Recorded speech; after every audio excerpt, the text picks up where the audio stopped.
misalnya bandingkan dua aja deh, batang sama lasem gitu ya, supaya gampang ya. Yang lasem ya.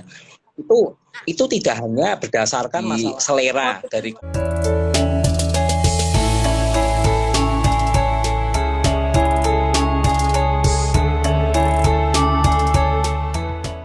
Baik Bapak, teman-teman semuanya sudah exciting. Jadi teman-teman ini adalah salah satu narasumber yang saya kejar-kejar nggak putus asa ini. Saya nggak dapat waktunya, saya cari terus sampai saya tanya-tanya terus. Wah, luar biasa Mbak Elo. Akhirnya malam ini kita bisa bertemu dengan Pak William. Terima kasih Pak William. Thank you juga teman-teman di Samadaya semua. Jadi malam ini Bapak, teman-teman sudah baca poster kita. Jadi kita akan membahas seputar budaya Tionghoa pada batik. Wah, seru banget ini kayaknya. Karena kan kita lihat menjadi dua bagian besar, batik bergaya keraton maupun bergaya pesisiran. Ini kan memang secara warna, tampilan, dan beberapa filosofinya kan memang relatif berbeda gitu, tetapi keduanya mempunyai suatu ketertarikan masing-masing. Nah, beberapa waktu yang lalu memang kita banyak sekali mempelajari tentang batik-batik klasik keraton. Nah, sekarang ini kita ketemu sama Pak William, kita mau berguru tentang batik Tionghoa. Baik Bapak, kalau teman-teman semuanya memang sebagian besar sudah kenal Pak William di Samadaya, tetapi mungkin ada beberapa yang perlu kenalan malam ini. Jadi mohon disampaikan Pak William, apa sih Samadaya itu dan apa yang menjadi tujuannya? Baik, selamat malam saudara-saudara saya, para pecinta batik Nusantara, batik Indonesia. Saya William Kwan, saya di Institut Pluralisme Indonesia atau IPI yang salah satu divisinya itu dinamakan dengan divisi Samadaya, yang kemudian juga mengembangkan komunitas Samadaya.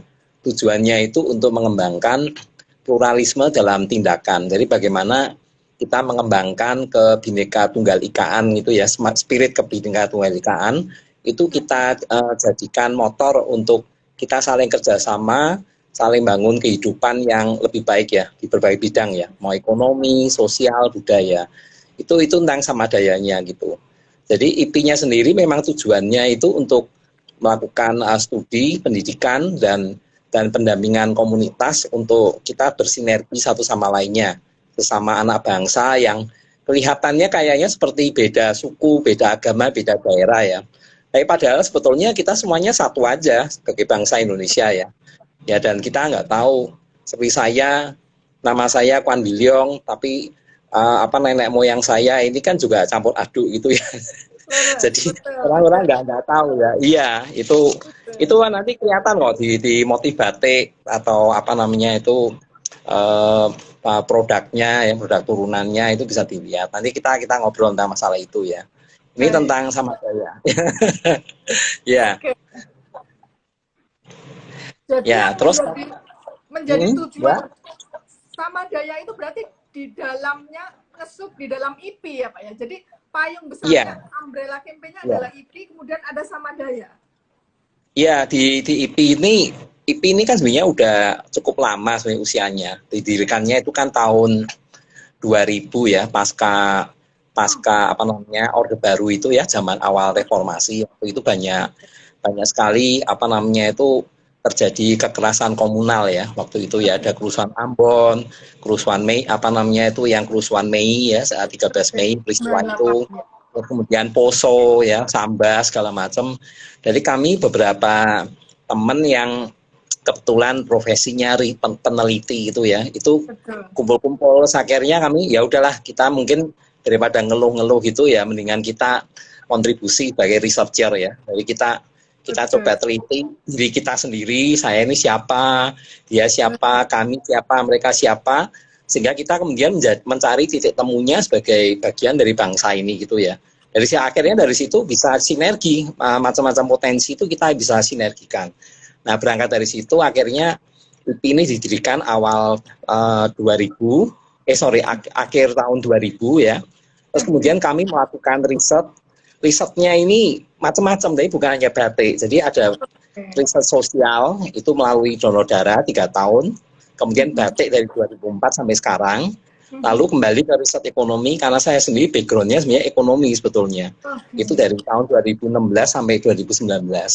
Jadi aku sendiri sebenarnya nggak punya background batik, seni itu ya nggak nyemi lah jadi orang. nggak nyemi ya, seleranya biasa-biasa aja. Cuma kebetulan batik ini memang menarik perhatian saya gitu ya, jadi saya tersedot di dalamnya gitu. Nah dari situ baru kemudian kami punya bayangan tentang apa namanya dinamika akulturasi di Indonesia seperti apa. Kami mencoba itu untuk apa namanya mengimplementasikan hasil riset. Nah di IP itu kembali itu ada 2 divisi Samawidya sama Samadaya. Samawidya itu untuk riset dan pendidikan, kemudian Samadayanya itu pendampingan komunitas dan ini apa namanya bisnis sosial.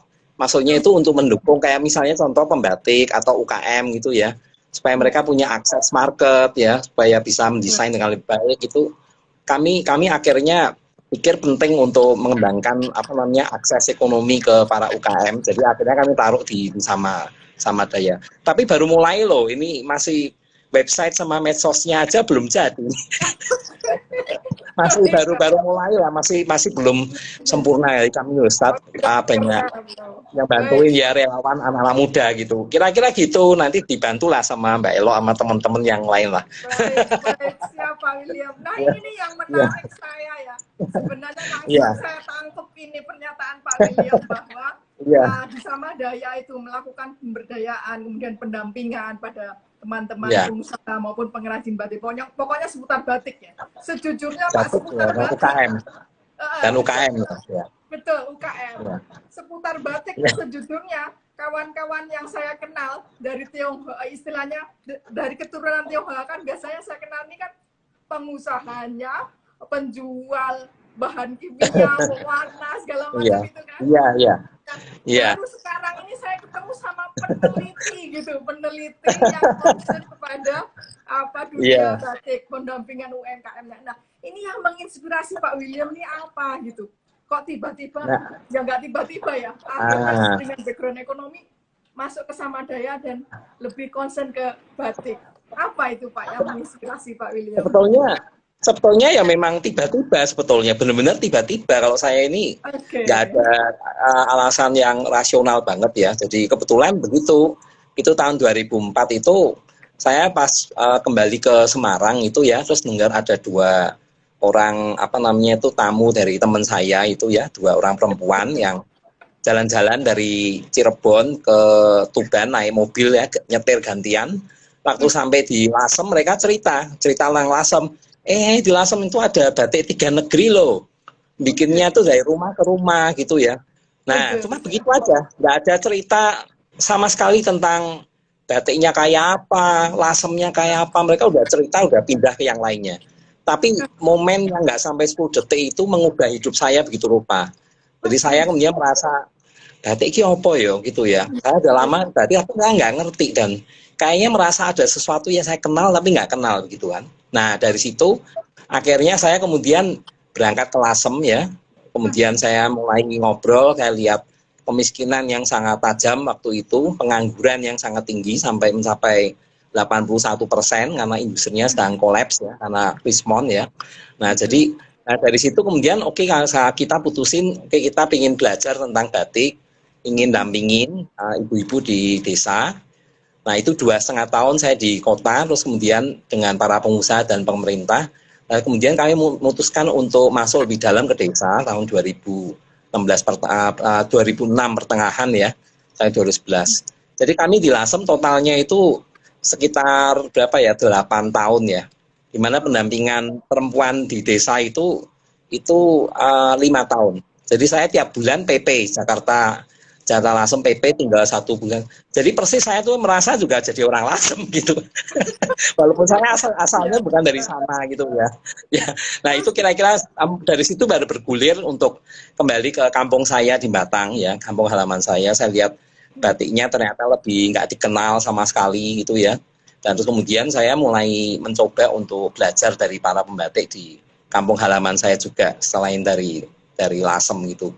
Nah, dari pengetahuanku masih terbatas loh, Mbak Elok. Jadi Kami yang saya dalam lama ya Lasem sama Batang. Kalau yang lainnya ya sekedarnya lah. Kita sama-sama belajar aja gitu ya. Memang kita semangatnya semangat live Instagram batik itu kita ngobrol santai, kita Ya, ya, sama-sama ya, belajar, ya betul ya, Pak. Kita ya, kolaborasi, kita sama-sama cari jalan ya, keluar. Sip, sip, keren banget Pak. ya. Sebentar Pak William, saya sapa ini fansnya Bapak. Aduh, luar biasa ini malam ini. Selamat malam semuanya. Nggak bisa saya pastikan Halo satu-satu semuanya. ini. Selamat malam, terima kasih dari Pak Eko, siapa ini? Terima kasih kami punya kesempatan ikut belajar batik di sini. Salam Widowati Batik Cipra Dewe KP Jateng. Ye semuanya. Kopi Selamat Dodo. Ya, malam. ya. Ada Pak Fadoli Batik Kudus juga. Kemudian teman-teman semuanya, saya terima kasih. Kita ngobrol lagi, kita lanjut. Kalau ada yang ditanyakan sama Pak William, monggo. Mumpung kita sekarang lagi live sama beliau. Ya, Baik Pak ya, William. ya, Jadi tadi disampaikan Bapak, kemudian jadi Samadaya itu bagian dari IP, kemudian yang menginspirasi Bapak ternyata memang dibilang sangat tiba-tiba dan sangat merubah kemudian jalan hidup, terinspirasi yang tidak begitu lama, tapi lumayan lama juga kalau 8 tahun itu jadi sesuatu yang bisa dibilang lumayan concern serius gitu.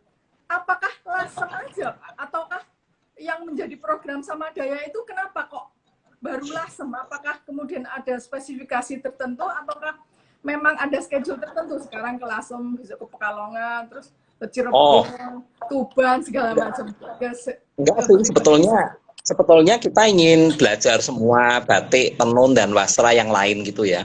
Hanya kalau memang kita bicara riset itu kan beda ya. Kalau riset itu harus kita detail ya, enggak boleh melebar kemana-mana kan. Makanya kami dalami dulu satu ya, Lasem. Jadi saya basicnya memang lebih dalam di Lasem kan tuh. Guru-guru saya yang pertama itu para pengusaha dan pembatik di Lasem ya, sama para pejabat pemerintah juga. Nah dari situ baru saya melangkah ke kampung saya kan, Batang ya. Kemudian kita compare dua ini, ya ini samanya apa, bedanya apa gitu ya, ya kan. Yang satu Batang nempel dengan Pekalongan, tapi kok nggak dikenal gitu ya. Lasem jauh dari Pekalongan gitu ya, yang menjadi kayak sentra batik terbesar di pesisir ya. Tapi bisa begitu maju gitu ya. Nah dari situ banyak apa inspirasi itu untuk apa kita kembangkan untuk pelestarian budaya, pengembangan budayanya, ekonominya ya. Jadi ekonomi kreatif berbasis budaya ini ya. Ini dengan memperhatikan perbedaan itu wilayah yang dua macam itu ya. Nah dari situ baru melangkah. Ini saya kedepannya juga akan rencana saya mau melangkah keluar Jawa, rencana mau ke Jambi juga. Rencana jadi mulai dari supaya karena Lasem ini kan batiknya banyak dikirim ya, Pekalongan juga banyak dikirim ke Sumatera kan. Nah kami ingin belajar juga tentang batik-batik yang di Sumatera ya, yang dibikin ataupun yang dipakai di Sumatera. Jadi nyambung antara Jawa, Sumatera nyambung kan. Nanti nyambung lagi, kami juga pernah pergi ke Toraja kan. Di sana juga ada batik sama aja gitu. Jadi Indonesia itu akhirnya bisa kita pelajari dan kita itu ya cintai itu melalui wastra, batik dan tenun ini. Gitu. Waduh luar biasa. Jadi memang atas pertimbangan aspek-aspek penelitian ya Pak ya. Jadi memang kemudian harus concern ambil satu kota Lasem, tapi nggak menutup kemungkinan nanti setelah Lasem Pekalongan ke Tuban, ke Madura, ke Toraja, ya mana-mana ya. Memang betul. Saya juga membaca beberapa iklan-iklan maupun saya pelajari beberapa bahkan batik-batik saudaгаran yang gayanya klasik pun juga mereka mempunyai pemasaran yang sangat luas bahkan keluar Jawa. Artinya justru luar Jawa itu jadi konsumennya gitu, jadi tempat betul.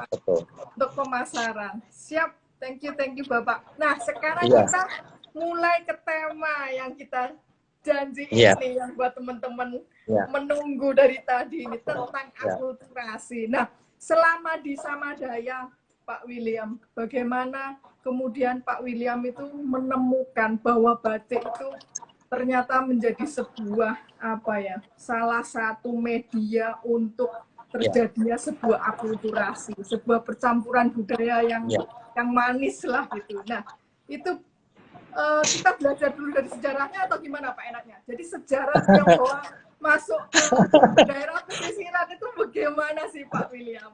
Monggo. Dari penelitian Bapak di Lasem gitu. Sebenarnya simpel aja kalau hasil dari saya jalan-jalan kemana-mana ya. Ini saya kan memang kebetulan jalan-jalan, kulineran kayak gitu-gitu ya. Nah dari situ kemudian akhirnya kita lihat ya yang namanya akulturasi budaya itu ya pada semua aspek kehidupan kita ya, termasuk di Basra ya. Jadi tidak ada yang namanya satu jenis kain batik atau tenun atau yang lainnya gitu ya, yang dia itu netral dari pengaruh yang lain. Itu nggak ada semuanya. Saya kasih contoh ya, misalnya kita bilang batik pesisiran sama pedalaman. Misalnya kita kontras begitu ya. Itu nggak ada kontrasnya, ada ciri khasnya tetapi ada benang merahnya. Kayak misalnya contoh, coba kalau batik Jogja dan Solo ya, Mataraman, Oganan seperti itu ya, itu nggak usah yang dikasih warna merah atau apalah, misalnya kita yang sogan aja. Toh di dalamnya kita bisa lihat misalnya ada gambar misalnya, motif misalnya kapal kandas misalnya, ada di situ kan, ya kan. Terus nanti burung hong misalnya ya, atau phoenix ya, itu ada baik yang ukurannya besar maupun kecil ya, yang kecil itu juga ada burungnya gitu ya.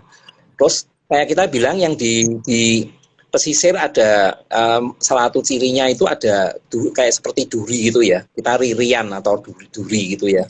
Itu di batik, saya tempoh hari kemana, ke Gililoyo itu saya beli batik sama persis seperti itu.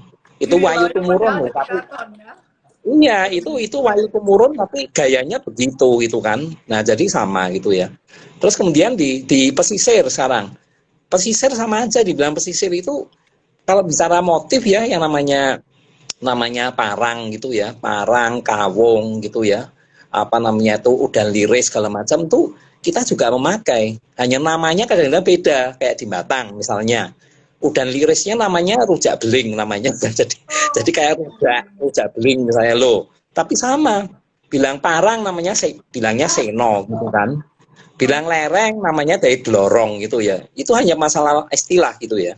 Kemudian masalah warna gitu ya, warna di pesisir ya kita menggunakan sogan, dan ingat satu daerah pun bisa punya dua karakter gitu ya. Misalnya Cirebon punya batik keratonannya dan ada pesisir. Nah, kemudian tempat kami Batang ini sama. Batang ini kalau di Batang itu orang lebih taunya yang sogannya gitu ya.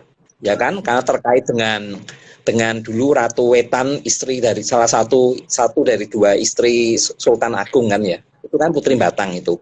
Nah, akhirnya sogan kan, tapi kita punya pesisiran juga kan. Yang sekarang orang banyak kenal sekarang yang batik Rifaiyah gitu ya, yang dari Batang itu ya, Rifaiyah ya.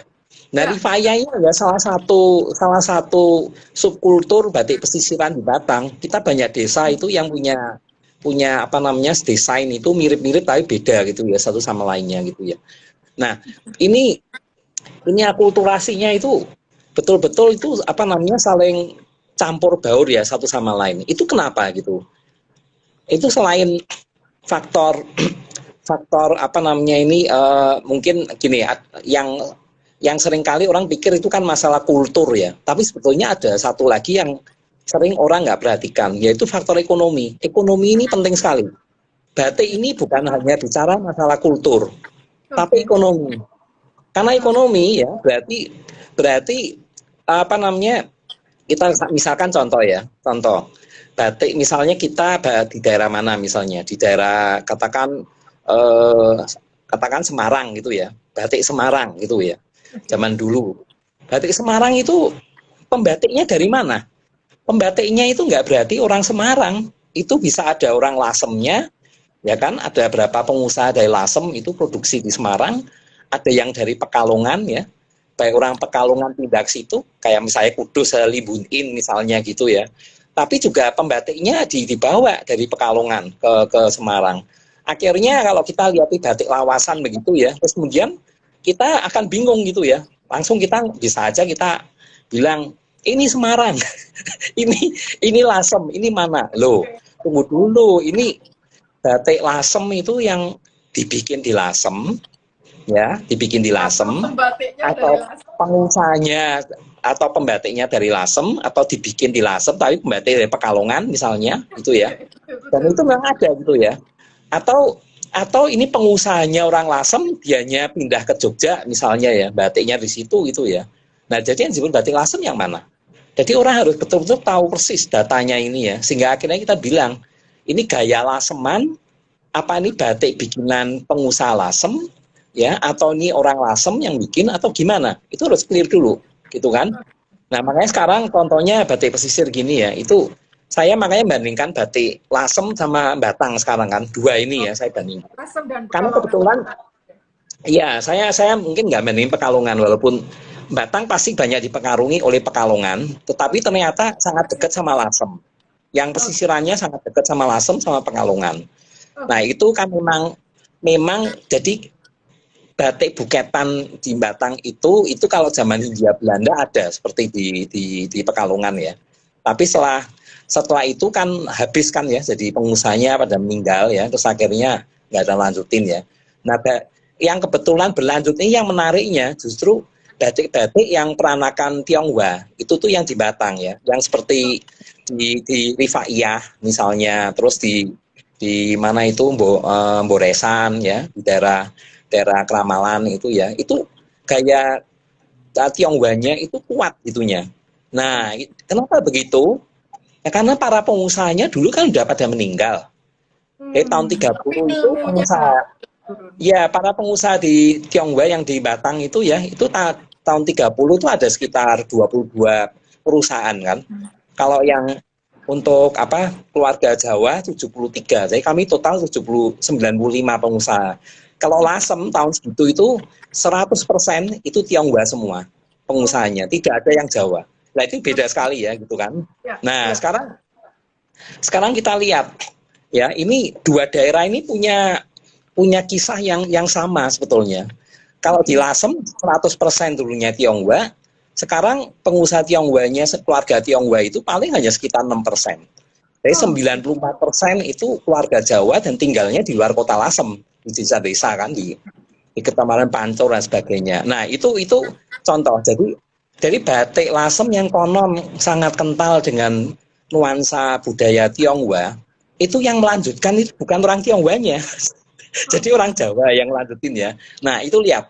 Jadi makanya nggak perlu kita membedakan, perubahan demografi ini sesuatu yang natural seperti itu ya. Jadi tinggal gimana kita nyambungin kan, supaya nanti pengusaha Lasem yang sekarang yang bikin batik misalnya motifnya naga gitu ya.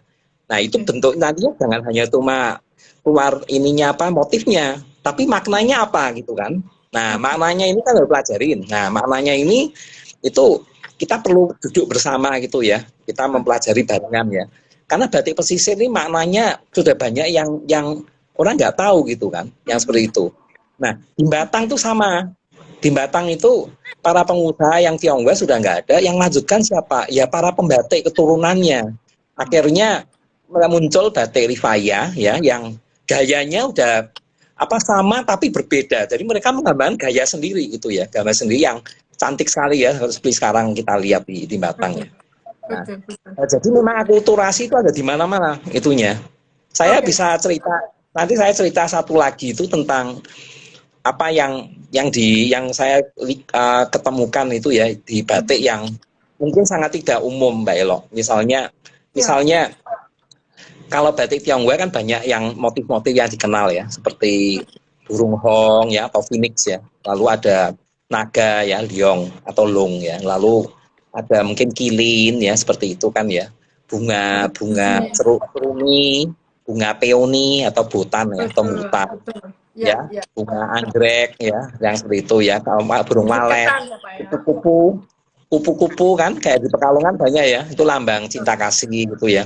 Semua itu ada mananya. Tapi ada motif-motif itu yang nggak umum. Yang nggak umum misalnya kelelawar gitu ya. Itu di motif-motif zaman dulu ada kalau batik lawasan ya itu ya. Nah, itu artinya kelelawar itu maknanya rezeki dan panjang usia gitu ya. Nah, saya kadang-kadang mikir dari mana ya panjang usia sama rezeki ya. Kalau rezeki itu karena pengucapannya mirip antara kelelawar dengan rezeki dalam bahasa Chinese-nya itu ya, itu sama. Itu fu, itu sama. Tapi kalau yang apa namanya untuk panjang usia gitu ya, itu saya mikir-mikir mana akhirnya saya kepikiran, oh ini karena dulu itu yang namanya kelelawar itu kan disarankan untuk semacam apa vitamin ya, kayak untuk apa obat gitu ya. Jadi untuk memperpanjang usia. Nah, karena dipercaya itu maka itu menjadi lembah. Ya, seperti itu. Jadi nah, makna ini semuanya ada. Kenapa kita milih bunga seruni ya? Bunga seruni itu satu dari 4 bunga di Cina sana itu. Dia mewakili musim gugur ya kalau bunga seruni atau Qihua atau Chrysanthemum itu. Nah, bunga ini itu bunga yang indah, tapi dia tuh kuat. Kalau musim gugur itu kan bunga-bunga pada rontok, tapi bunga seruni itu nggak rontok. Berarti dia memang bunga seruni itu melambangkan ketahanan, ya ketahanan, keawetan. Otomatis dia akan melambangkan kalau kita bicara misalnya cinta kasih, wah berarti cinta kasihnya awet gitu ya. Kalau rezeki ya rezekinya awet gitu ya, sustainability yang seperti itu. Nah ini banyak makna-makna seperti itu. Terus kayak seperti itu yang tadi saya bilang kayak Rian itu ya, itu dari mana? Dari Rian. Kalau dilihat yang di Cina itu ya, itu dari mereka mengenal yang namanya itu 5 racun, konsep 5 racun. Ada 5 unsur, 5 racun macam-macam. 5 racun itu antara lain ya binatang-binatang yang dianggap beracun ya. Itu ada ular ya, lalu ada apa namanya lipan.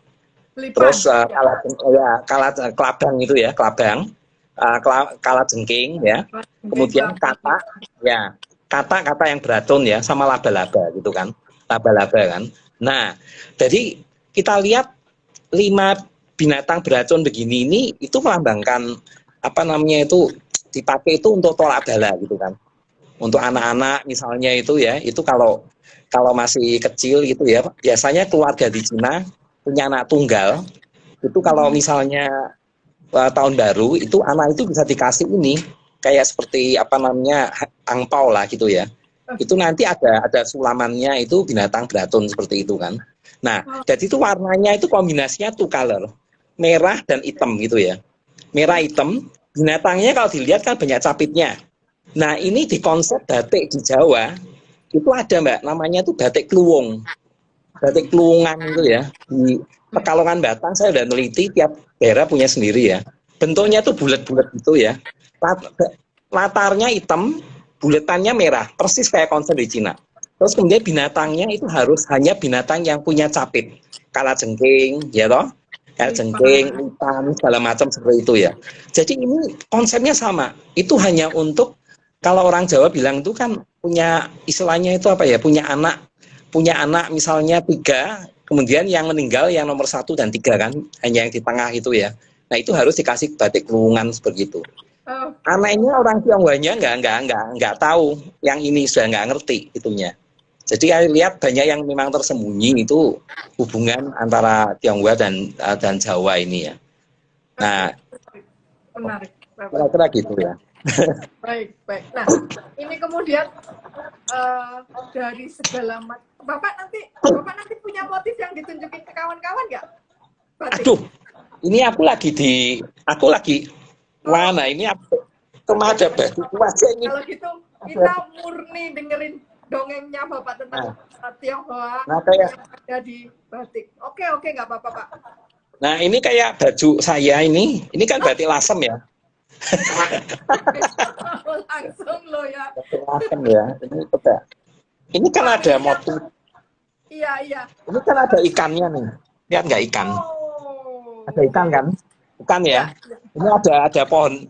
Ini banyak apa namanya bunga-bunga ya, bunga apa namanya ini, bunga peony ya, bunga peony di sini ya. Terus sama bunga peony itu raja bunga yang paling cantik lah gitu ya. Kemudian ini ikan mas ya, ikan mas. Kalau di Cina itu yang namanya ikan mas itu satu dari 8 apa namanya itu lambang di dalam agama Buddha yang merupakan apa namanya bagian dari agama di Cina sana. Dia itu melambangkan itu apa namanya eh, mobilitas. Jadi gini, jadi ikan itu dua ya, sepasang ikan ya. Kalau di India ini dianggap tuh melambangkan itu dua sungai yang suci, Sungai Gangga dan Yamuna itu kan ya. Jadi dua ikan ini itu bergerak bersama itu ya untuk kayak mobilitas dari apa namanya spiritual seperti itu ya. Nah ini melambangkan itu kelancaran rezeki dan segalanya. Nah makanya kalau ini ikan dalam bahasa Cina itu i artinya itu lebih. Jadi kalau berlebih artinya itu banyak ya, banyak abundance gitu ya. Berarti rezeki banyak. Maka ini juga melambangkan rezeki seperti itu contohnya. Sorry ini aku nggak tahu kalau perlu kain batik saya harus siapkan. Oke Pak William. Nanti kita bisa arrange lagi waktu live. Boleh nanti kita cari sesi lagi lebih detail ya. Siap, Bapak. Lalu Pak William, Bapak kan ke Lasem, kemudian ke Batang, melakukan penelitian yang sedemikian lama, melihat motif-motif batik, dan kemudian malam ini kita ngobrolin tentang pengaruh budaya Tionghoa pada pembatikan di masing-masing daerah itu. Kira-kira kemudian Pak ketemu, adakah sebuah karakter khusus gitu yang kemudian membedakan orang, katakanlah untuk Pak William yang udah lama ya, jadi bisa langsung gitu. Oh, ini ciri-ciri ini Lasem, ini Lasem. Ini. Nah, itu apakah kemudian tuh membentuk sebuah karakter sendiri-sendiri, Pak? Ketionghoaannya itu walaupun kemudian hampir ada sama, ada spesifikasinya. Ini kalau bicara batik yang apa namanya batik peranakan Tionghoa itu di masing-masing daerah ya. Saya misalnya bandingkan dua aja deh, Batang sama Lasem gitu ya, supaya gampang ya. Batang Lasem ya. Itu tidak hanya berdasarkan masalah apa namanya itu perbedaan di selera dari komunitas Tionghoa di tempat-tempat itu ya. Memang ada gitu ya, tapi juga ada hal-hal yang lainnya. Hal yang lainnya itu apa? Warna misalnya ya, warna. Terus kemudian di motif ya. Motif ini yang paling clear itu adalah di isen-isennya. Isen-isen itu bagi saya gitu ya, bagi saya ini ya, batik itu kalau lihat warna secara umum dan kemudian kelowongannya begitu ya, itu nggak akan bisa menjelaskan. Makanya banyak batik itu di banyak apa namanya buku-buku atau di berita teman-teman itu, ini batik Lasem lah. Saya di sana kan lama ya. Itu di kampung itu aku nggak nemuin lah. Ini kok bisa? Ini apa gitu ya. Nah, tapi kalau kita tahu detailnya nih, contoh nih. Kalau misalnya ya apa sih namanya? Misalnya ya contoh apa yang namanya ini? Salah satu isen-isen gitu Pak di Batang sama di Lasem misalnya. Ya, misalnya saya dari warna dulu ya, warna ya. Kalau warna kan Lasem terkenal merah darah gitu ya. Merah darah kan. Nah, Abang Gete Pite itu ada brandingnya kuat begitu. Tapi pertanyaannya apa betul kalau ada gambar burung hong, terus merah darah gitu, terus langsung Lasem? Itu nggak betul. Kita harus bisa membedakan itu warnanya warna alam atau sintetis itu dulu. Kalau warnanya yakin itu alam ya, maka itu memang dari Lasem, konon Lasem nggak ada tempat lain kalau alam ya. Tapi kalau udah warna sintetis jangan kemudian bilang itu pasti Lasem, karena pakai naftol kita bisa nyelup warna seperti itu di Pekalongan, di Cirebon, di mana itu bisa, itu kan satu ya. Kemudian ininya motifnya itu juga lain. Kalau misalnya Lasem dengan katakan Pekalongan Batang ya, itu kelihatan lain. Kalau Pekalongan Batang itu ya, itu di sana mereka itu ekosistem batiknya udah lengkap. Termasuk diantaranya apa? Juru gambar itu gambarnya banyak. Itu mereka profesional gambar yang seperti itu. Akibatnya itu gambarnya itu akan bisa kelihatan seperti naturalistik ya, jadi lebih realis gitu kan. Kalau di Lasem itu cenderung lebih ke dekoratif seperti itu. Lalu isen itu misalnya sawut ya. Sawutnya Lasem dengan sawutnya Pekalongan itu nggak sama itunya. Itu beda. Sebetulnya Yang jadi ciri kelengkungannya lah. Ya. yang jadi ciri khasnya Lasem dan Batang, kemudian di isen-isennya itu Pak, yang jadi Iya. berbeda itu apa? Ini saya sekarang ini kan lagi lakukan riset sebetulnya, tapi masih dengan anak-anak apa namanya dengan staf dari Samadaya itu, tapi karena pandemi kan terhenti ya. Nanti kalau udah selesai kami pasti terbitkan. Itu bedanya itu isen ya. Nah, jadi soalnya begini, kayak isen aja ini ya, isen jangankan tuh antar daerah. Satu daerah Lasem aja gitu ya, itu ada isen-isen yang sama di semua desa di Laseman. Ada yang sendiri, misalnya desa misalnya apa Warugunung gitu ya, dia punya isen-isen yang nggak ada di desa Jeruk atau di Gedong Mulyo gitu kan. Nah begitu pula yang dari Gedong Mulyo, dia mungkin yang isen tertentu itu sama kayak di Jeruk gitu ya. Tetapi isen yang lainnya itu dia beda lagi dengan yang punya ini. Namanya sama, bentuknya bisa beda. Nah, jadi di situ kita lihat saling pengaruh di dalam satu daerah pun ya, akulturasi, pengaruh ekonomi segala macam itu ya, mempengaruhi itu desain di sana. Yang seperti ini. Nanti saya bisa ya sampaikan. Salah satu yang sekarang saya sedang teliti itu ya, itu pinggiran ya. Kalau mungkin jenengan pernah tahu kan kalau batik sayang sarung itu ya, sarung itu kan ada tumpalnya, ada pinggirannya ya, ada papannya gitu ya. Nah, kalau tumpal ya, kalau misalnya bentuknya itu yang segitiga semua ukurannya sama segitiga ya, itu sama kan, yang seperti itu. Nah, itu di Lasem pasti ya ada, itu semua ada di Lasem. Kalau dianya itu besar kecil ya, pucuk rebung itu ada, gitu ya. Yang besar segitiga, yang kecil, besar lagi, kecil gitu ya, itu ada. Tapi kalau yang namanya itu apa namanya, yang namanya cepet, yang tengah ini segitiga, terus kemudian di sini ada kayak kotaannya ya, ada kotaannya itu, ada kotaan ya, itu namanya kan tumpal cepet ya. Itu selama saya di Lasem di sana itu ya, sampai tahun 2011 ya, itu enggak ada yang namanya tumpal cepet, enggak ada. Nah, jadi kalau sekarang ada, udah pasti itu lihatnya kan dari buku. Jadi pertanyaannya itu sudah hilang. Jadi dulu tuh batik Lasem ada tapi nggak ada yang tahu lagi, atau memang itu nggak ada. Nah sementara kalau kolektor batik Lawasan kan begitu lihat itu udah langsung tuh Lasem gitu ya. Karena motifnya gayanya Chinese gitu ya. Padahal itu saya nggak nemukan ada itu. Nah itu perlu saya dalemin. Kemudian bagian pinggiran. Dan pinggiran itu kan ada batik yang di bawahnya itu seperti kayak ular gitu ya, Mbak. Oke. Bawa kayak ular gitu, gelombang-gelombang. Atasnya nggak ada, ya kan? Ya nggak ada kan? Itu selama saya di Lasem nggak ada itu. Yang namanya ulo-ulo itu ya, jadi pinggiran ulo-ulo atau ombaan seperti itu ya, itu tuh nggak ada. Tapi kalau di Batang, tanpa kita pesen pun ya, pembatik di desa, di kampung, dia bisa bikin. Artinya Pekalongan ada, dan saya sudah lihat kainnya ada.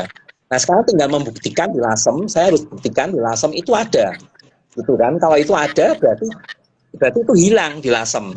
Ada tapi hilang gitu ya. Tapi kalau nggak ketemu, sementara saya bilang semua batik yang seperti itu bukan bikinan Lasem.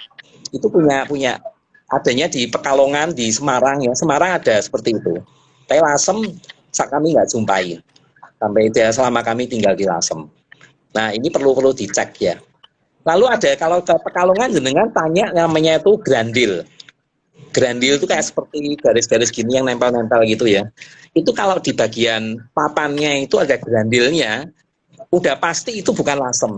Itu Pekalongan Batang yang punya grandil, nggak ada di Lasem. Oke, keren banget. Waduh, ini pasti teman-teman ini udah sampai nyimak, ini nggak sempat nanya, saya yakin. Saya pun juga sama. Lalu kemudian Pak, mungkin kita bisa sedikit kemudian mengerucut. Iya, nama-nama motif Pak yang khas, kemudian yang menggunakan gaya Tionghoa ini, yang khas di Lasem, dan kita ambil dua contoh ya, yang khas di Lasem dan yang khas di Batang. Apa Pak biasanya nama-nama motif yang biasanya ada di kedua daerah tersebut yang mengadaptasi budaya Tionghoa? Sebetulnya banyak ya. Saya kasih contoh yang paling umum itu kan paling umum tuh misalnya apa namanya tiga negeri sama lokcan misalnya ya. Oke. Tiga negeri sama lokcan ya. Contohnya ya. Nah, lokcan itu kalau di Lasem, di Juwana dan daerah lain itu namanya masih lokcan. Tapi kalau Oke. di apa peka di Batang itu nama lokcan itu sudah nggak dikenal. Tapi motifnya ada. Namanya itu jeruk noi. Jeruk noi. Nah Jeruk aneh, jeruk noi, jeruk apa ini? Ternyata setelah saya periksa jeruk itu sebetulnya itu motif itu bunga peoni sebetulnya, bukan jeruk, tapi bentuknya kayak jeruk gitu kan. Lalu apa no itu panggilan anak perempuan Tionghoa zaman dulu Oke. itu ya, panggilannya Sino gitu ya, Sino. Noni itu ya, Pak Nah, ya? nah noni itu ya Sino ya, Ya. Sino itu namanya I ya mungkin nggak tahu Tan Inyo atau siapa gitu ya, no gitu ya. Nah akhirnya batik yang dibikin pengusaha yang apa namanya ada i-nya itu kemudian disebutnya jerunoi dan itu basisnya lokcan. Contohnya begitu, tapi itu beda sekali. Dia banyakkan itu pohon hayat. Nah, Oh, pohon hayat yang di Batang ya.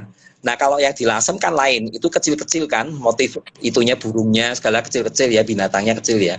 Kalau yang Juwana kan gede-gede, lebih maskulin kan, besar ya, warna coklatnya tua, gelap ya. Kalau Lasem tuh lembut ya.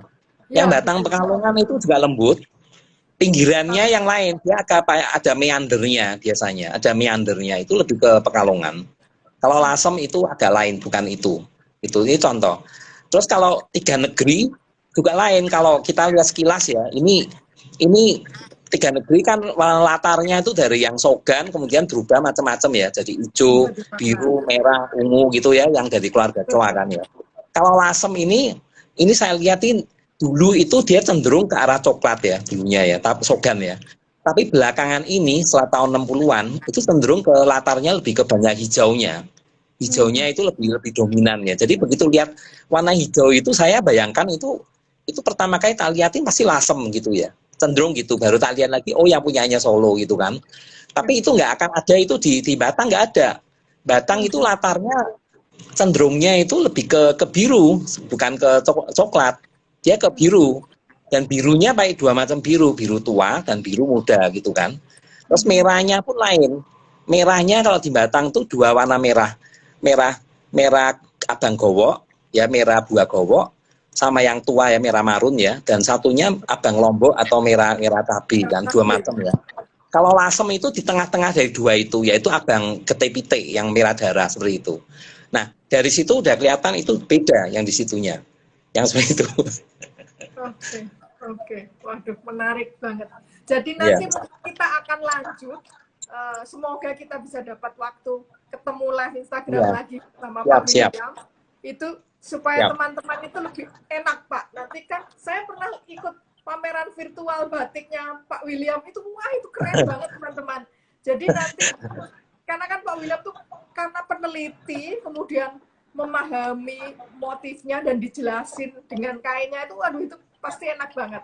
Jadi sekarang kita secara garis besar kita Ya, bayangkan bahwa ada akulturasi ya, budaya Tionghoa dalam batik itu tadi. Kemudian karena kebetulan Pak William ini meneliti begitu lama di ya, Lasem dan Batang, jadi kita fokus ke dua kota itu ya teman-teman. Nah itu tadi ya, kemudian nama-nama motifnya, kemudian karakter khasnya masing-masing di Lasem dan di ini. Kalau berhubungan dengan ini Pak, saya summary karena waktunya sudah agak mepet. ya. Saya summary, jadi di batik itu item-item atau ikon yang berhubungan dengan budaya Tionghoa itu apa aja Pak? Misalnya ada banji, kemudian burung peoni, hong, atau kemudian apa saja Pak yang biasanya bisa buat Ya, patokan teman-teman gitu. ya ini elemen ini kan banyak ya. Ada elemen apa hewan. Hewan itu ada hewan mitologi dan hewan yang memang real ada kan ya. Kalau mitologi ya contohnya Naga. kayak burung hong, naga ya, liong, terus kemudian kilin itu kan mitologi itu. Oke. Ya kan? Tapi Oke.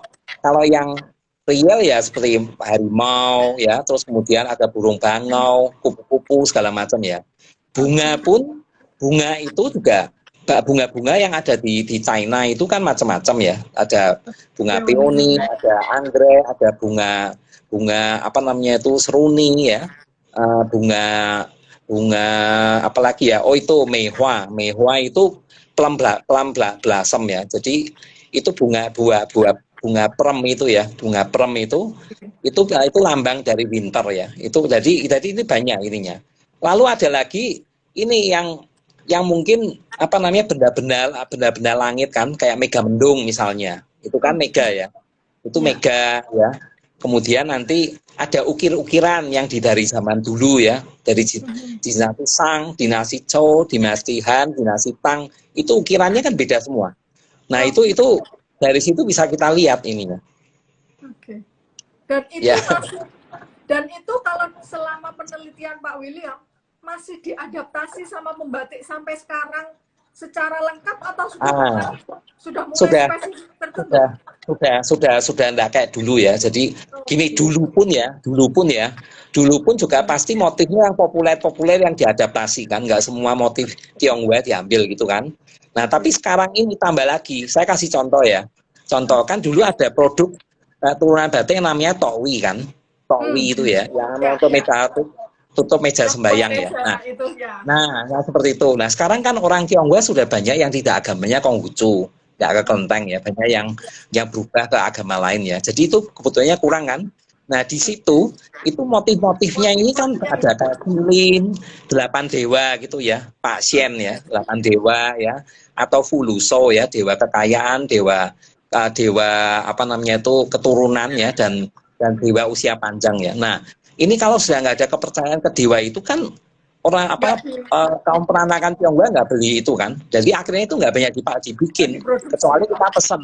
Kalau kecuali kita pesen ya dibikinkan. Bilasem masih bikin, tapi harus pesen tuh. Iya.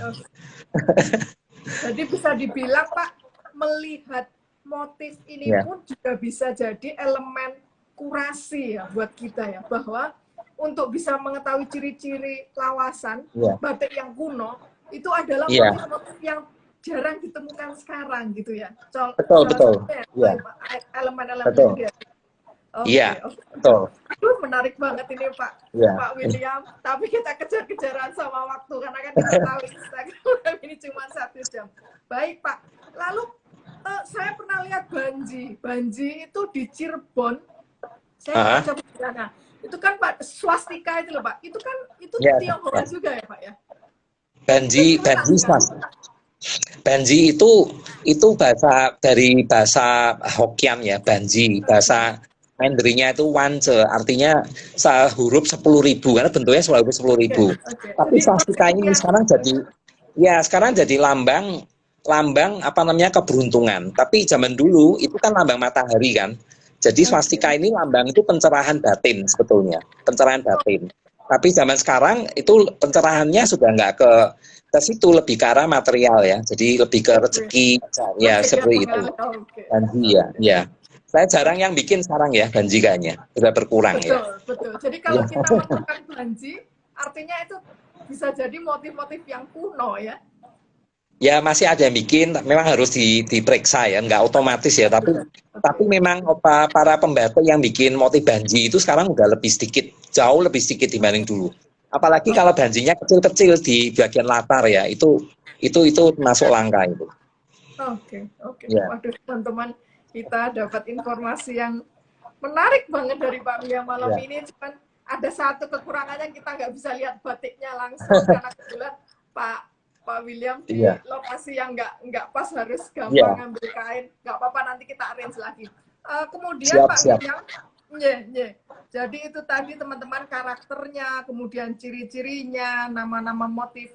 Secara garis besar Pak, unsur-unsur atau elemen Tionghoa pada batik itu biasanya bermakna apa saja? Selain tadi misalnya Banji tadi kan tentang rezeki, kemudian keselamatan. Ada lagi? Ya, semua itu punya makna sebetulnya. Hanya masalahnya kita kan memang kurang banyak belajar atau membaca ya. Saya sendiri juga terbatas. Saya kasih contoh. Kalau naga sama burung hong ya. Kalau naga itu melambangkan ke laki-laki ya, maskulin. kalau burung hong itu feminin gitu kan. Nah, tapi masing-masing masih punya arti lagi. Naga itu, liong itu dia melambangkan kekuatan, keagungan, kepemimpinan ya, seperti itu ya. Itu dan tentu rezeki juga ya. Tapi kalau burung hong ya, dia sifatnya maskulin ya, feminin, damai ya, lembut ya, rezeki juga. Ditambah satu lagi yang penting di burung hong itu adalah keabadian, abadi. Jadi misalnya kalau burung hong itu dipercaya kalau apa meninggal atau mati ya, kalau mati itu ya dia membakar dirinya kan, jadi abu gitu kan. Dari abu itu nanti muncul anak-anaknya lagi, keluar anaknya dari muncul kan. Nah seperti itu ya. Nah ini apa namanya, itu arti dari burung hong gitu ya. Lalu yang lainnya bunga-bunga juga sama. Tadi saya sudah jelaskan di chrysanthemum ya semua.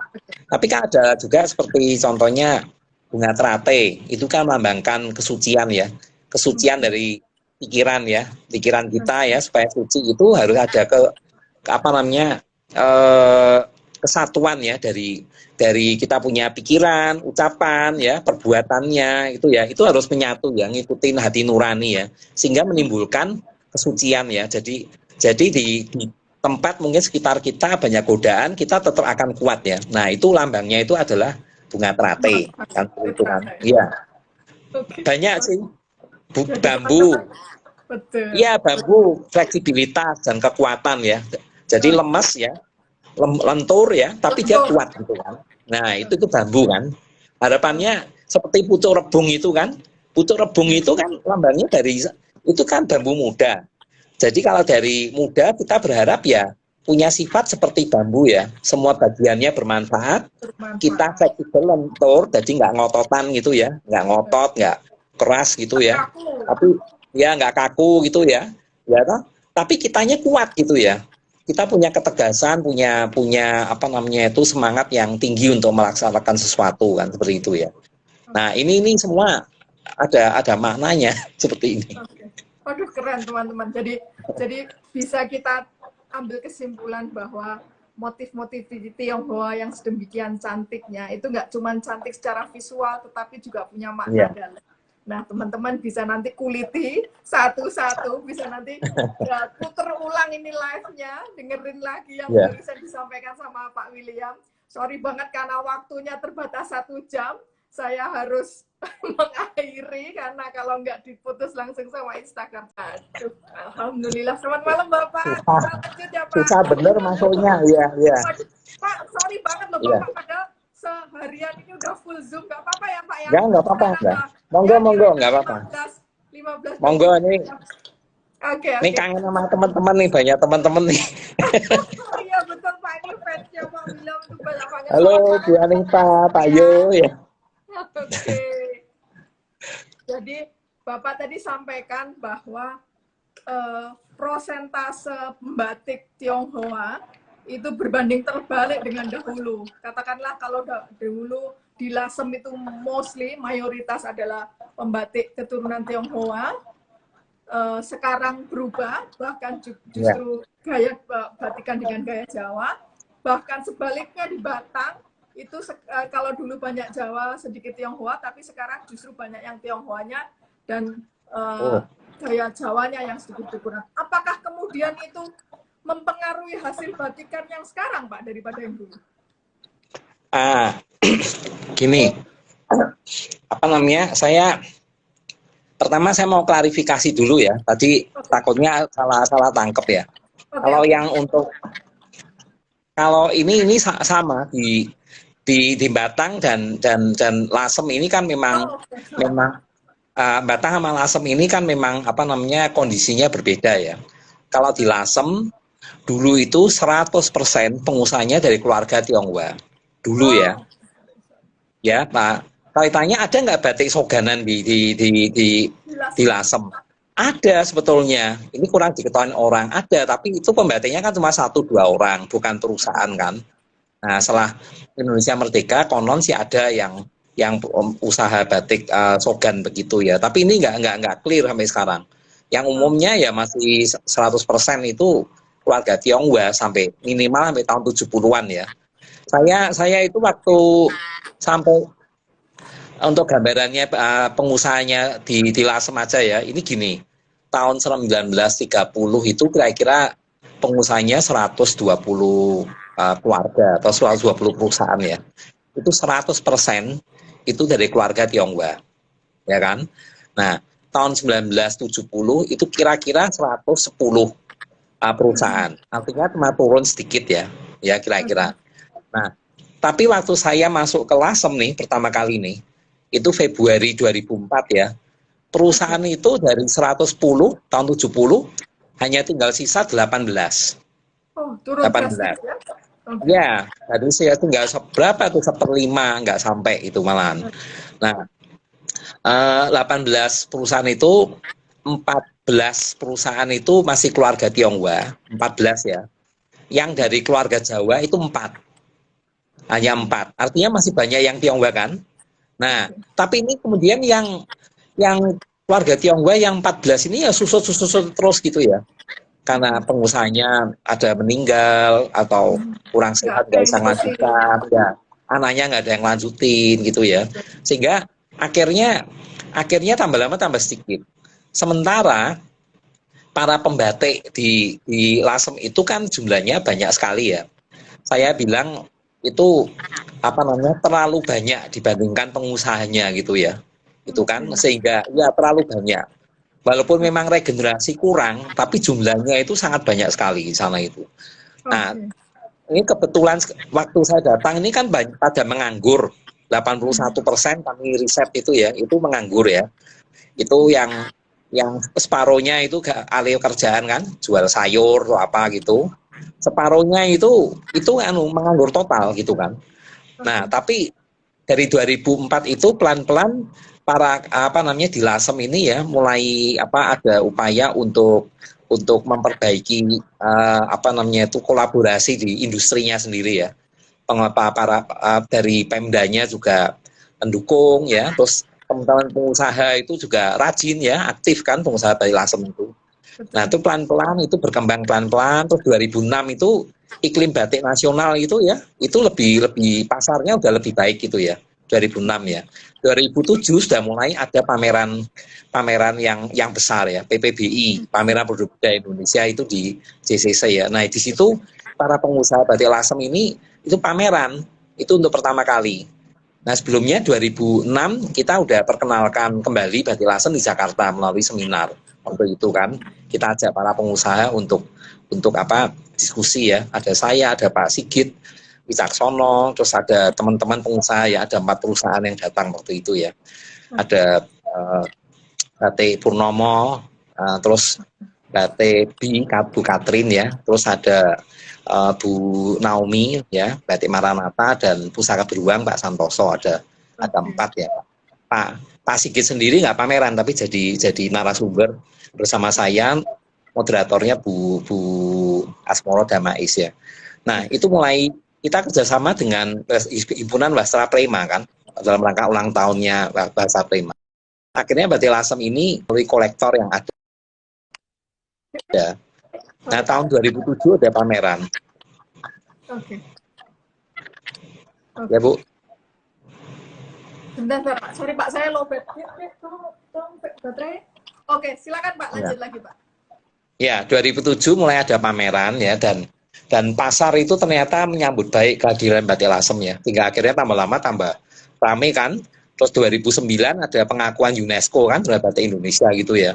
Wah, akhirnya tambah rame lagi di Lasem kan. Nah, jadi itu akhirnya orang-orang yang punya modal kan di desa ya, namanya Pak Lurah atau guru atau siapa yang bukan pengusaha pun akhirnya titip uang ya, titip modal ke tetangganya itu untuk bikin batik, kemudian dijual dan laku kan. Lama-lama kemudian muncul itu perusahaan-perusahaan baru ya. Nah, di sini kelihatan ya, satu hal yang saya bisa saksikan di sini, tidak betul itu dikatakan bahwa pengusaha orang keturunan Tionghoa gitu ya, itu dari lahir itu udah jadi pengusaha, itu nggak benar itu. Buktinya saya kan nggak pernah bisnis kan sampai sekarang kan. Saya nggak pernah bisnis ya, jadi ya bantu orang aja gitu ya. Nah, sementara yang dikatakan orang Jawa nggak bisa nih, nggak bisa bisnis. Buktinya sekarang jadi pengusaha semua kan. Jadi nggak betul yang seperti yang apa namanya stereotype yang seperti itu ya. Terbukti kan? Nah, jadi sekarang di Lasem 94% itu ya pengusahanya dari keluarga Jawa gitu kan. Nah, itu. Nah, kalau Batang case-nya lain. Batang itu kan dia punya dua subkultur ya. Batik Sogan kayak di Jogja Solo sama batik pesisiran ya. Nah, kalau batik Sogan itu pengusahanya 73 pengusaha zaman dulu itu tahun 30 itu semuanya dari keluarga Jawa. Yang pesisiran 22 udah pasti semuanya keluarga Tionghoa. Nggak mungkin itu ada keluarga Jawa zaman itu. Nggak ada sama sekali.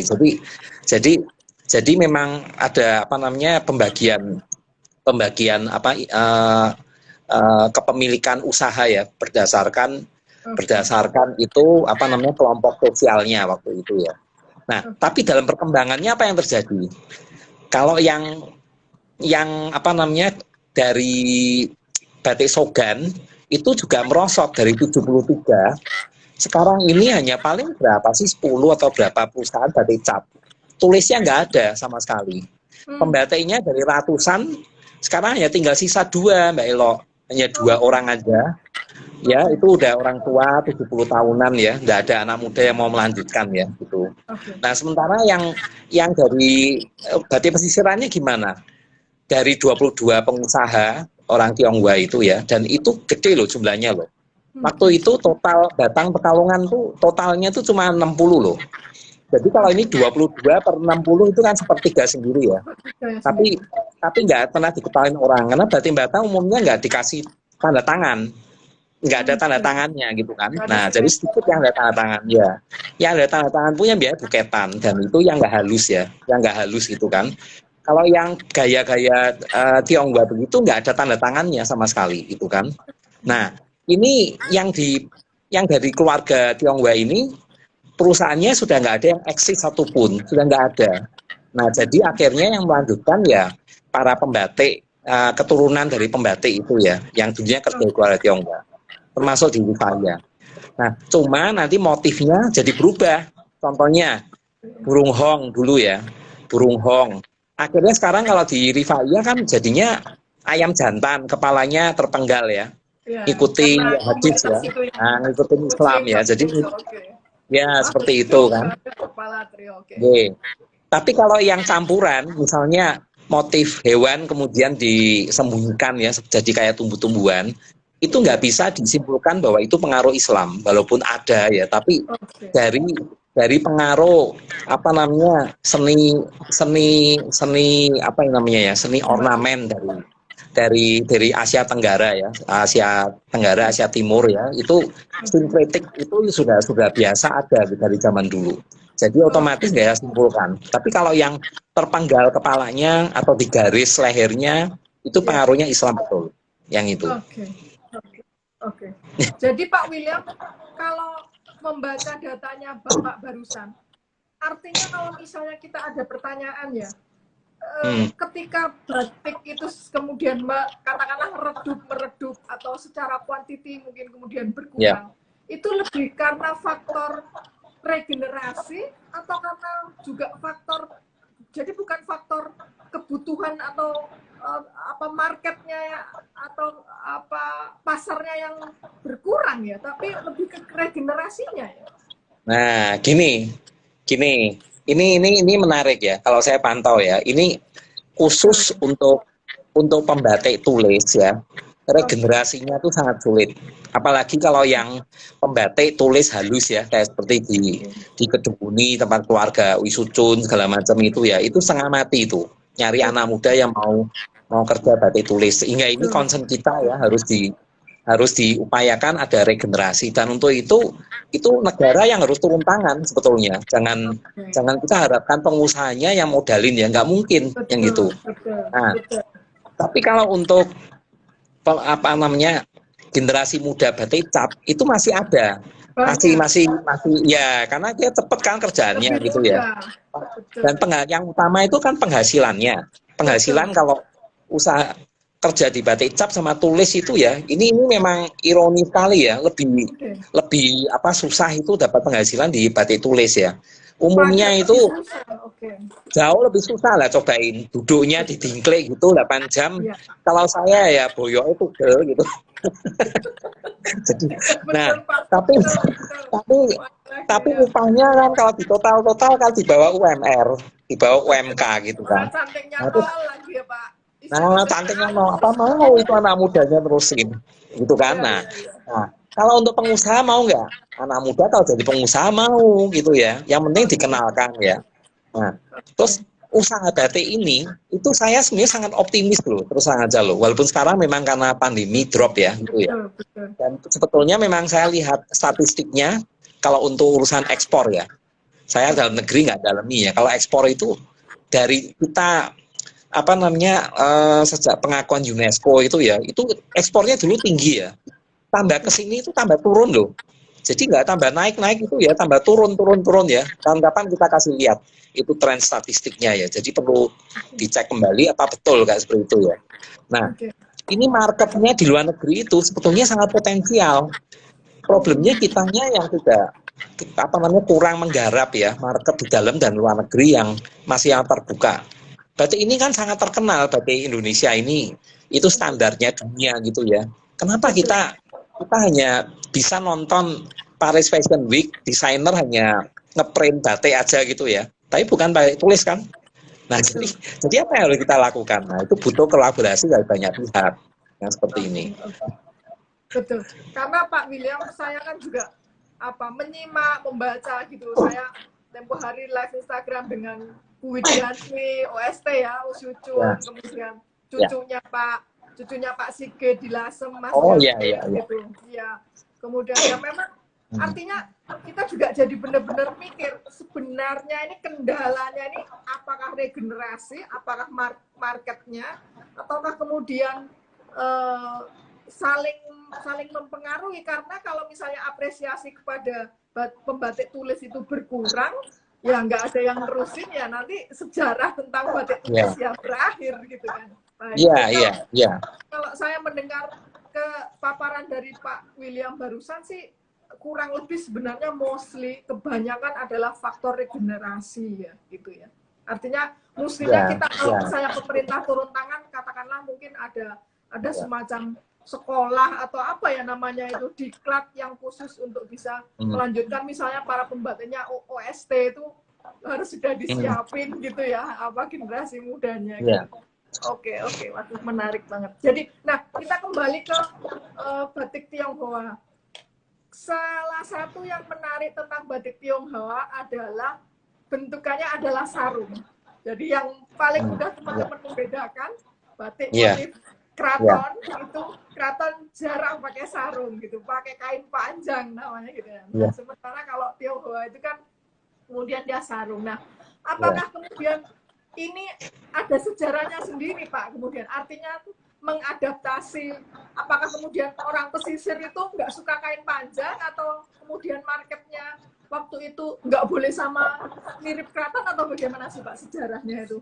Kok enggak, kalau menurut aku nggak gitu. Ini nganu ya, ini hanya kembali masih dugaan ya, saya masih hipotesa ya, jadi bukan, kita nggak bisa konklusif tentang ini ya, tapi itu jelas kalau di batik Mataraman ya, pedalaman kan memang hanya jarit atau kain panjang ya. Kalau di pesisiran itu kan selain kain panjang kita ada sarung, itu kan sarung ya. Nah, sarung ini yang membedakannya dengan jarit itu kan dia pakai tumpal ya, terus kemudian dijahit kan jadi kayak seperti tabung gitu ya, gitu kan. Nah sekarang pertanyaannya kok bisa muncul itu yang namanya sarung gitu kan. Nah, kalau menurut saya sih begini, yang batik pedalaman itu dia memang kulturnya udah kuat, bentuknya ya seperti itu. Sementara kalau yang di pesisir ini kan memang budaya batiknya itu kan sangat dinamis ya, sangat tergantung dari interaksi dari banyaknya pengunjung dari berbagai negara kan, dari India, dari China, dari Eropa segala macam begitu kan. Nah, salah satu kain yang banyak masuk di pesisir dan banyak dipakai di Nusantara ini itu asalnya itu dari India, gitu Oke. kan, dari India. Nah, yang dari India itu kan ada tumpalnya kan, Betul. ada tumpalnya kan. Nah, ada Wagyu tumpalnya. ya kalau nggak salah. Ya, ya dari Cins itu India. ya, dari Coromandel di India Oke, Timur itu ya. ya. Nah, nah kain ini diekspor itu ke berbagai negara, termasuk Nusantara ya, Hindia Belanda waktu itu ya. Itu kan awalnya kan sangat lancar perdagangannya, tapi apa namanya pada akhir abad ke 18 ya, 1700 Ya, akhir, awal 19. 1800 awal ya, itu itu itu produksi kain di India itu berkurang banyak. Oh, Kenapa? Karena pengaruh dari revolusi industri di Inggris. Jadi dibanjiri oleh kain-kain dari Inggris. Nah, akibatnya masyarakat di India itu juga akhirnya lebih baik itu membeli daripada menenun membuat kain sendiri.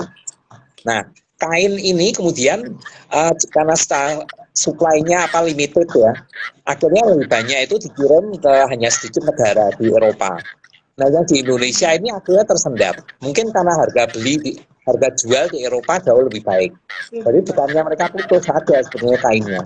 Nah, di sini karena nggak ada nggak ada kain, akhirnya kain-kain gaya India itu kemudian dibikin kan, ada substitusi kan di sini ya. Jadi kita impor Ya. substitusi dari impor ya. Nah, pembatik yang dipakai itu adalah pembatik yang gayanya kan Mataraman, tapi stylenya diarahkan ke gaya India kan awalnya ya. Nah, pengusaha yang seperti ini, pengusaha Tionghoa, karena mereka insting bisnisnya kuat ya. Mereka ini bisnis opportunity ya. Nah, akhirnya adalah di situ kain-kain gaya India, tapi dikerjakan oleh pembatik Jawa kan gitu ya. Nah, Oh, tapi karena keluarga itu, keluarga Tionghoa, itu yang biasa usaha kan kaum perempuannya, bukan lakinya. Laki kan pemasarannya. Tapi kalau batik itu kan kaum perempuannya. Di keluarga Wisudun, itu kan biasanya kan para nyonya ya, jadi yang kerja dengan pembatik ya. Kalau laki-laki kan katanya saru kan gitu ya. iya. Kalau zaman itu ya gitu ya. Nah jadi karena perempuan perempuan Tionghoa ini juga juga memakai, dia kan memakai kain juga kan ya. Oke. Ingat bahwa perempuan peranakan Tionghoa itu adalah hasil dari kawin campur antara pendatang dari Cina dengan para perempuan lokal, Pendatang orang lokal. Jawa, orang Sumatera. Perempuan lokal. Jadi Ya. mereka sudah menggunakan kain kan. Jadi Oh, kalau sudah ada kain yang gaya ada tumpalnya begitu ya mereka pakai loh, mereka pakai. Nah mereka pakai jadi sarung begitu. Terus kemudian motifnya yang gayanya India sama Jawa ya. Kemudian ditambahkan itu ornamen-ornamen Tionghoa. Sehingga itu jadi berarti pesisiran yang 1800 awal itu akan lebih dominan ke motif-motif apa namanya India, Tionghoa atau Cina dan Jawa yang seperti itu ya. Itu gaya batik pesisiran ya.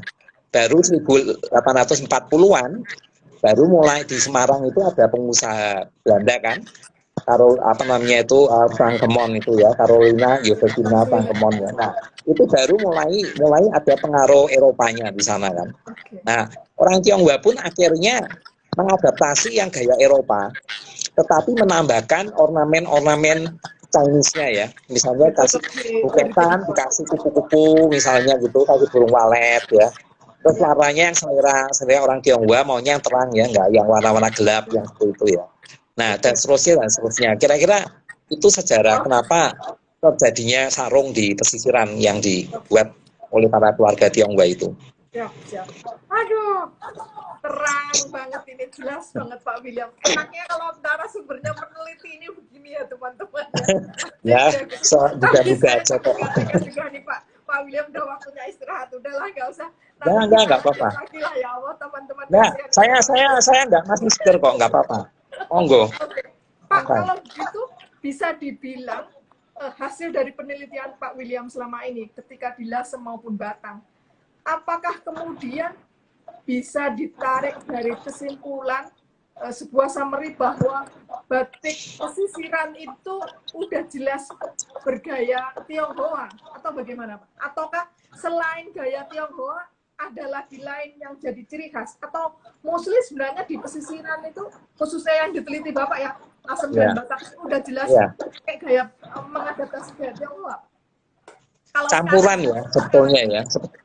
Iya, campuran ya, campuran. Cuma bedanya begini, kalau dibandingkan yang pesisiran ini kan memang dibandingkan yang pedalaman ya, itu apa namanya, motif yang dominan Belanda sama dominan apa yang asing ya, yang pengaruh asing ya, kayak dominan Tionghoa, dominan Belanda, dominan India, kayak seperti pohon hayat seperti itu ya. Itu akan lebih dominan dibandingkan yang batik di pedalaman ya. Kalau pedalaman kan motifnya udah lebih clear ya, lebih geometrik, lebih teratur ya, seperti itu ya, ada pakemnya begitu ya. Nah kalau yang di pesisir ini kan, kalau dibilang pakem yang loose ya, misalnya kita ngomong apa nih, ngomong pakem apa nih, kita bicara misalnya ya, contoh kalau di Pekalongan ada gaya batik apa sih namanya ini, kompenian gitu ya, atau buketan deh. Ya, buketan. Awalnya kan nggak ada kan, mana ada yang bikin buket-buket itu. Berarti waktu itu belum jadi, katakan pakem dalam tanda kutip kan. Jadi orang bilang, aneh tenan loh, orang bikin kayak gini, kayak vas bunga gitu ya. Tapi karena banyak orang pakai, akhirnya itu menjadi pakem dalam tanda kutip ya, di Pekalongan ya. Tapi itu bisa divariasi, bunganya bisa macam-macam. Beda kalau yang di pedalaman kan lebih strict ya. Misalnya kita bilang, Sido Mukti sama Sido Mulyo sama yang lainnya itu ya, itu kan beda itunya kan. Jadi ada karakternya ya. Kalau yang ini bisa bebas ya, yang seperti itu ya. Jadi campuran, dari termasuk yang elemen Tionghoanya pun memang lebih dominan di pesisir ya, dibanding yang di pedalaman ya. Tapi nggak bisa kita bilang hanya elemen Tionghoa aja. Itu campuran, termasuk yang dari Jawa pun itu dari Jogja, Solo segala itu masuk semuanya ke situ. Oke. Ya. Apalagi Pekalongan itu artinya semua style yang kemudian pasar lagi rame, mereka masih bisa bikin gitu. Nah, ini bicara Pekalongan ya, saya mau kasih masukan ya. Apa yang dibilang sekarang pesisiran Batang ini, itu nggak berarti dulunya nggak ada di Pekalongan. Pesisiran Batang ini dulu dengan Pekalongan sama. Jadi 1800 awal, itu motif pesisiran ini hampir rata seluruh daerah pesisir utara Jawa. Tapi kalau saya bandingkan aja Batang Pekalongan jarak 7 kilo ya.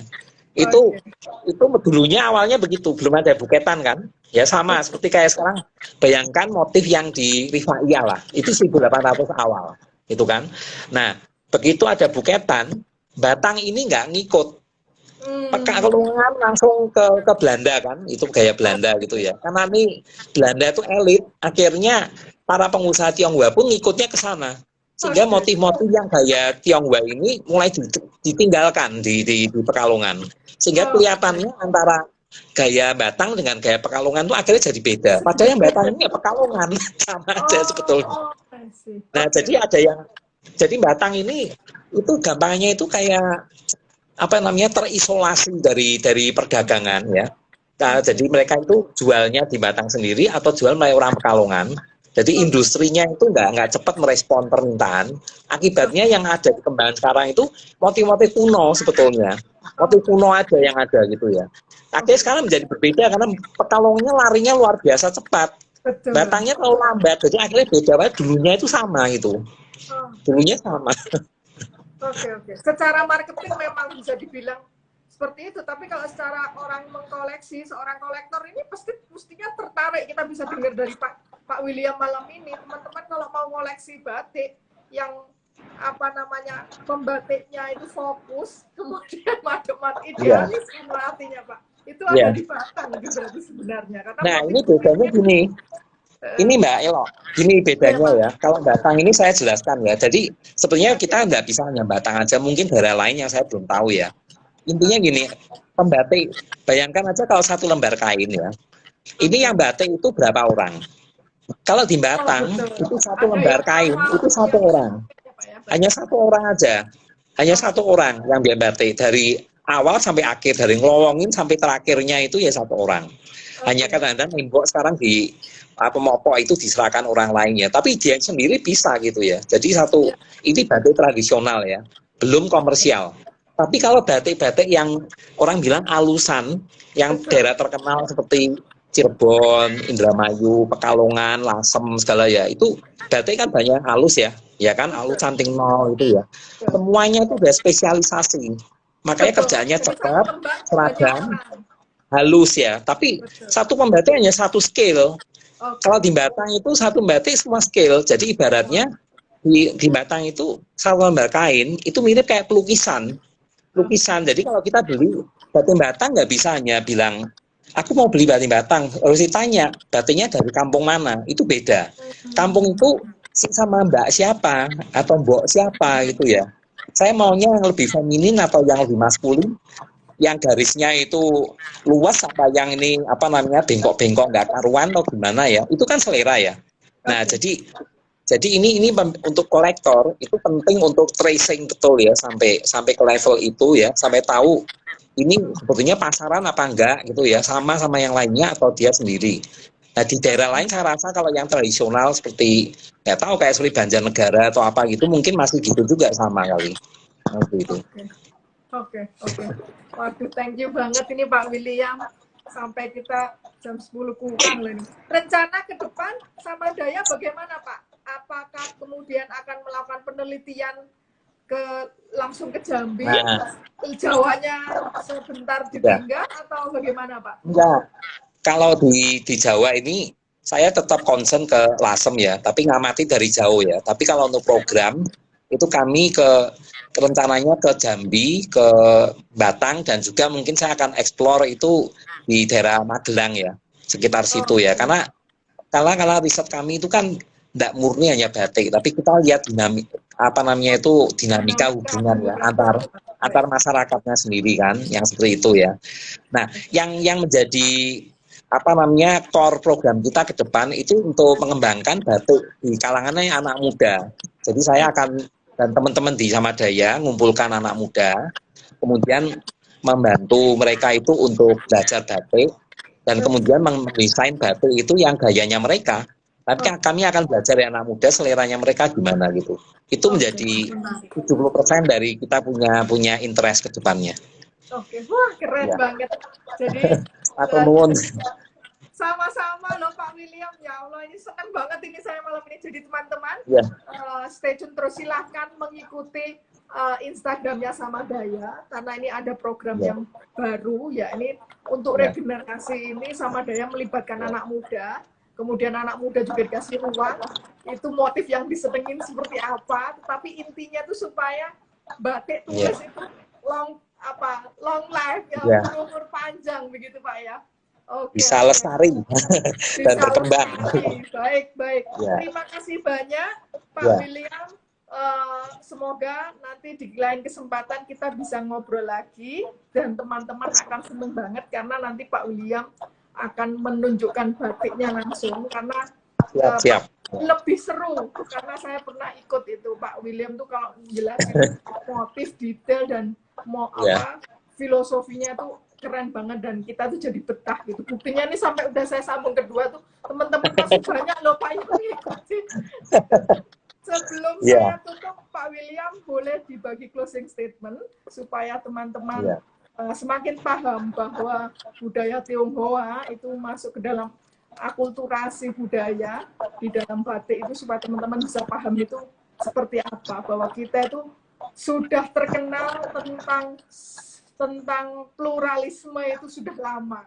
Jadi itu adalah sesuatu yang mestinya kita pupuk ya Pak ya. Kita nggak usah sibuk nyari-nyari perbedaan, tapi kita juga justru semakin kompak karena toh sejarahnya itu sudah lama, kita sudah punya tentang ini gitu. Monggo Pak William silakan. Matur nuwun. Ini memang semangat sekali. Mungkin nanti kita sambung lagi. Saya coba nanti saya janji pakai nyari kain ya, walaupun kain saya nggak banyak. Dan sebenarnya saya bukan kolektor sebetulnya, hanya beli kain itu ya untuk dipelajarin gitu ya, batiknya yang sederhana. Nanti saya bisa tunjukin ya. Nah tentang ini masalah budaya Tionghoa dalam batik ya, kita yakin memang itu pengaruhnya ada, tapi dia sifatnya nggak tunggal ya, nggak dominan juga. Jadi dia bersama dengan elemen yang lain ya, elemen Jawa, India, ya Arab, terus itu apa namanya Eropa segala macam seperti itu kan. Nah untuk itu kalau kita memang nanti ingin mempelajarin batik apa namanya batik yang ada pengaruh budaya Tionghoanya, saya rasa kita perlu kumpul lebih sering ya Mbak Elo ya. Jadi kita kumpul ya ngobrol gitu. Nanti bisa melalui IG-nya Mbak Elo atau sama Daya. Kita bisa bikin juga nanti Zoom gitu ya. Kita ngobrol karena memang pengetahuan di bidang ini masih terbatas. Saya sendiri pun masih meraba-raba gitu kan. Nah kita harap kerjasama ini nanti bisa saling melengkapi untuk menambahkan elemen kultur ya, termasuk dari budaya Tionghoa dan Jawa dan seterusnya ini. Nah kalau pengetahuan kita lengkap, maka ada penjiwaan terhadap batik, otomatis kita juga lebih semangat mengembangkan batik sebagai bagian tradisi budaya maupun produk ekonominya sendiri. Semoga batik Indonesia itu lestari dan berkembang melalui kerjasama banyak pihak.